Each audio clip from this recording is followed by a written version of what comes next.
Welcome to another deep dive into the behind the scenes of how we do what we do, why we do what we do, and how we create the bespoke commissions or designs for our clients. And today I'm going to talk you through this incredible curved dining seating. So you know that we work on projects great and small, so whether it's a full home interior or an individual commission, we say yes to everything. And these clients, or these particular clients who we've worked for many times before, they bought this incredible property on the Sandbanks Bay, and you can see there that as you come down the stairs, what you're greeted with first of all is this incredible space. So it's this curved space and it's got this huge skylight at the top, and the previous people who lived there actually had bar stools on the outside edge, and so that's where you would sit looking into that curved area. But my clients had a vision for that space and a brilliant idea to actually bring the seating onto the inside of the curve, and they came with me with image references and inspiration that they had seen and what they wanted to recreate in that space. And then it was a real collaborative effort to create what you can see there.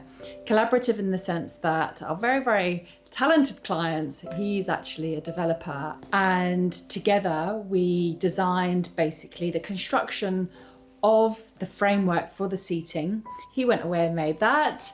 Then once it was in our workshop, we started upholstering it. And much like many times before, they've said that they trust what we do and for us to work out the finer details, which is just an incredible position to be in. So those finer details are as follows, because I've got some particular bugbears with curved dining seating and fluting that I have kind of seen over the years and refined even myself over the years.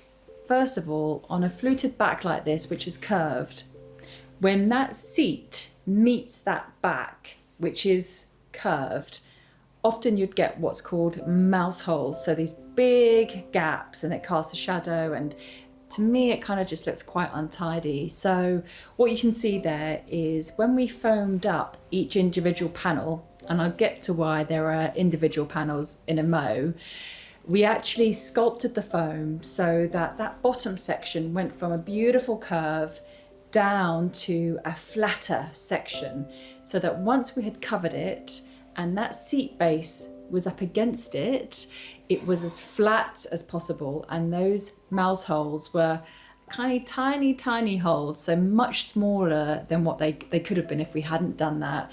So that was one detail that I was absolutely sure we were going to implement into the seating. Now, there are quite a few ways to create a fluted back look like this, and I opted for individually upholstered sections. There's a few reasons for that. Firstly, that inside back section, when you go from the inside to the outside section of the curve, the back actually goes straight up and then it splays outward.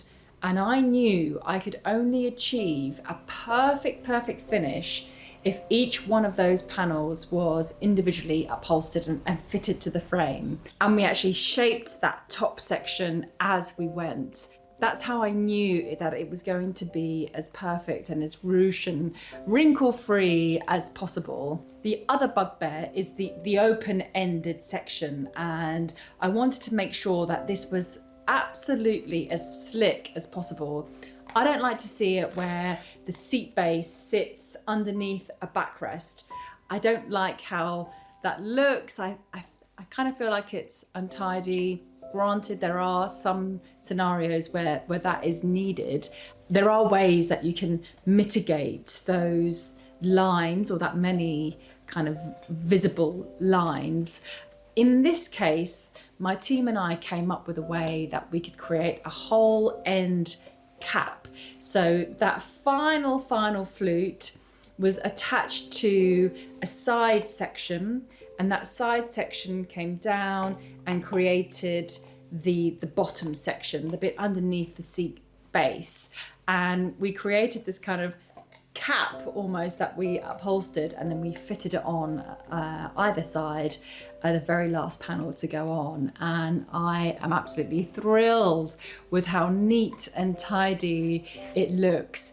It took a bit of working out, quite a bit of patterning and trial and error, but I know this Linwood fabric inside out, which is an Omega velvet, and I've worked with it many, many times before, so I know the limits of it and I know how to pattern with it. And because we do bespoke stuff day in and day out, I know how to get over those challenges quite easily when we actually do come across them. So the result was a super, super slick, tidy end.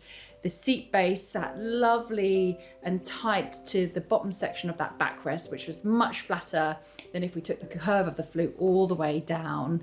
And what you can't see is that that backrest is made in 4 bits, and the reason why it's made in 4 bits is really because of logistics and the sheer weight of it. It has that each section has to go downstairs, it has to come into the workshop, space in the workshop, and just handling the framework is much easier when it's in 4 sections. There are 4 seat bases, however, and one of the reasons for that, of course, because it was in sections, but also we've got to remember that fabric only comes in 52 or 54 inch widths. So there's only so wide a cushion that you can make anyway. And actually, any upholsterer out there or any maker, you know how hard it is for fabric to sit on curves. So the smaller the cushion, the more consistent you're going to get that cover anyway. I never like to go too big with my seat-based cushions because you get all sorts of puddling and stretching of the fabric. So the optimum size is what you see there in the photo. The result really is breathtaking. I mean, as soon as you come down those stairs and you're faced with this incredible dining seating in this fantastic Italian velvet from Linwood, it looks incredible. And once our clients had fitted that beautiful chandelier, they paired the seating with that stunning handmade bespoke table made by an incredible craftsman called by Charles, and it's a wood and resin extravaganza.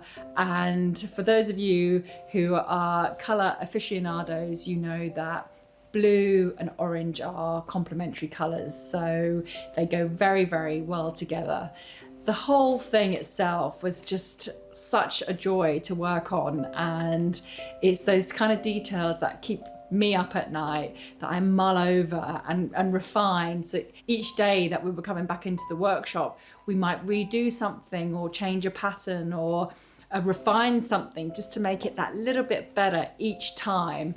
And that's what really makes something like this go from good to great. And that's the difference, really.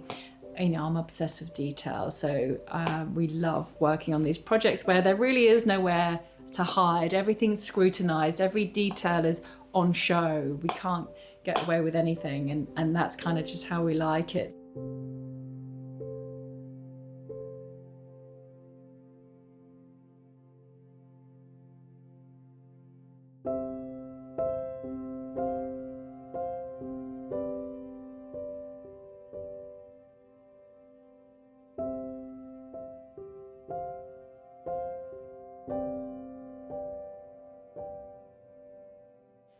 With these deep dives, it's really to give you an insight into our world and what we do, kind of peeking behind the velvet curtain. And whether it's a project that's big or small, the approach is the same. If there's anything else you want to know about, just let me know. I'll put those questions into a separate video. But I hope that was insightful, and I look forward to doing the next one for you.